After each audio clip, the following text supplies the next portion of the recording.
Les mises à jour de sécurité constituent l'un des piliers fondamentaux de la protection d'un système Linux.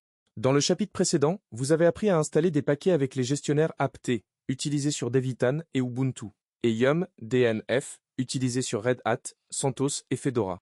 Nous allons maintenant approfondir la dimension sécurité, comment maintenir un système à jour, comment gérer les dépôts logiciels, et surtout comment évaluer les risques liés à l'ajout de dépôts tiers. Pourquoi les mises à jour de sécurité sont critiques?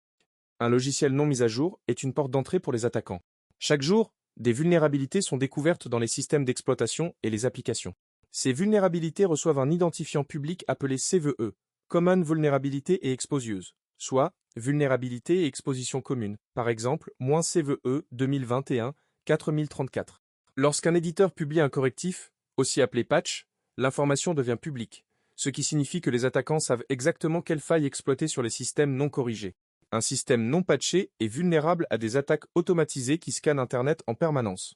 Le délai entre la publication d'une faille et l'apparition d'un code d'exploitation exploit peut être très court, parfois quelques heures.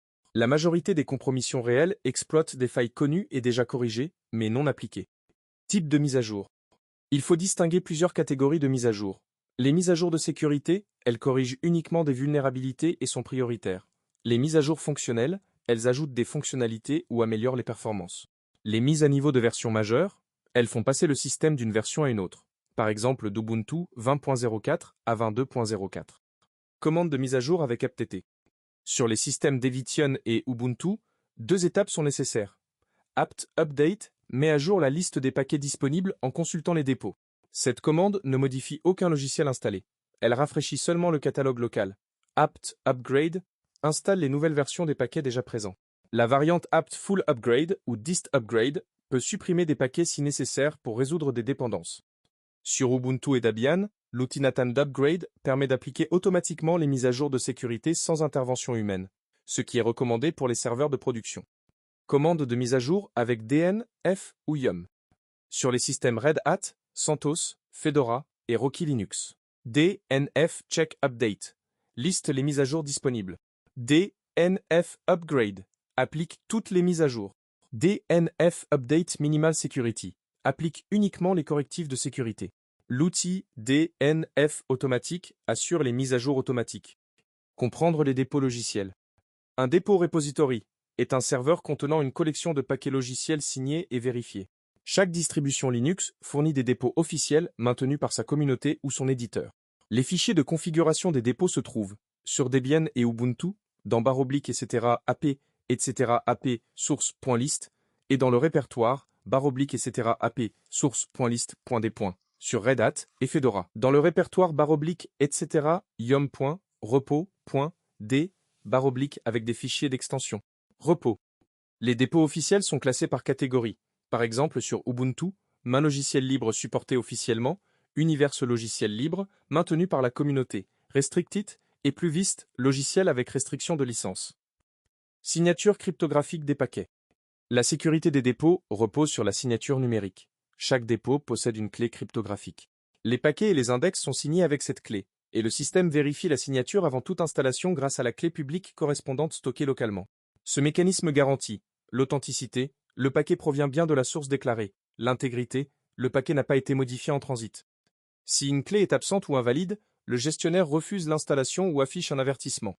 Sur Debian, les clés étaient historiquement gérées avec apt-key, désormais obsolète au profit du stockage des clés dans etc. apt-key rings, ou user share key rings. Les dépôts tiers, intérêts et dangers. Un dépôt tiers est un dépôt qui n'est pas fourni par la distribution elle-même. On y recourt pour installer des logiciels absents des dépôts officiels ou pour obtenir des versions plus récentes. Exemple courant. Les PPA, Personal Package Archive, archives de paquets personnels, sur Ubuntu, ajouté avec Add apt repository.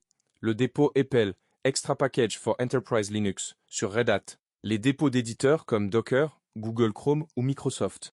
Cependant, ajouter un dépôt tiers représente un risque de sécurité majeur, car vous accordez à son responsable la capacité d'installer et de mettre à jour des logiciels sur votre système, souvent avec les privilèges administrateurs. Les risques concrets sont: un dépôt tiers compromis peut diffuser des logiciels malveillants, attaque de la chaîne d'approvisionnement ou supply chain attack. Un dépôt abandonné peut fournir des versions obsolètes et vulnérables. Des conflits de dépendance peuvent déstabiliser le système, phénomène parfois appelé dépendancy L.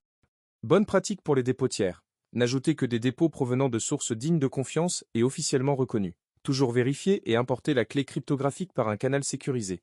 Site officiel en HTTPS. Préférez les protocoles chiffrés HTTPS pour les URL de dépôt. Documentez chaque dépôt ajouté en cohérence avec la démarche de documentation de l'état du système vu précédemment. Utilisez le pinning, épinglage de priorité, pour contrôler quels paquets proviennent de quel dépôt et éviter qu'un dépôt tiers ne remplace des paquets système critiques. Retirez les dépôts inutilisés. Lien avec la sécurité offensive et défensive. Merci d'avoir. Dans le cadre du DevSecOps et du test d'intrusion, comprendre la gestion des dépôts est essentiel. L'analyse de composition logicielle, Software Composition Analysis, consiste précisément à inventorier les composants installés et à détecter ceux qui présentent des vulnérabilités connues. Un système dont les dépôts et paquets ne sont pas maîtrisés est difficile à auditer et présente une surface d'attaque élargie. Vérifiez les paquets installés, apt list installed ou DNF list installed. Vérifier les mises à jour de sécurité en attente permet d'évaluer le niveau d'exposition d'une machine. Lors d'un test d'intrusion, un système non patché est souvent le vecteur d'entrée principal. Exemple concret de scénario. Supposons que vous ayez installé Nmap et Wireshark comme dans l'activité précédente. Ces outils proviennent des dépôts officiels et sont signés. Si vous aviez plutôt téléchargé un paquet Mmap depuis un site inconnu sans vérification de signature, vous auriez pu installer une version piégée. C'est pourquoi il faut toujours privilégier les dépôts officiels et vérifier les signatures. En résumé, maintenir un système à jour et maîtriser ses dépôts sont deux gestes indissociables de l'hygiène de sécurité. Appliquez rapidement les correctifs, vérifiez systématiquement les signatures, limitez et documentez les dépôts tiers, et considérez chaque source logicielle comme un maillon de la chaîne de confiance.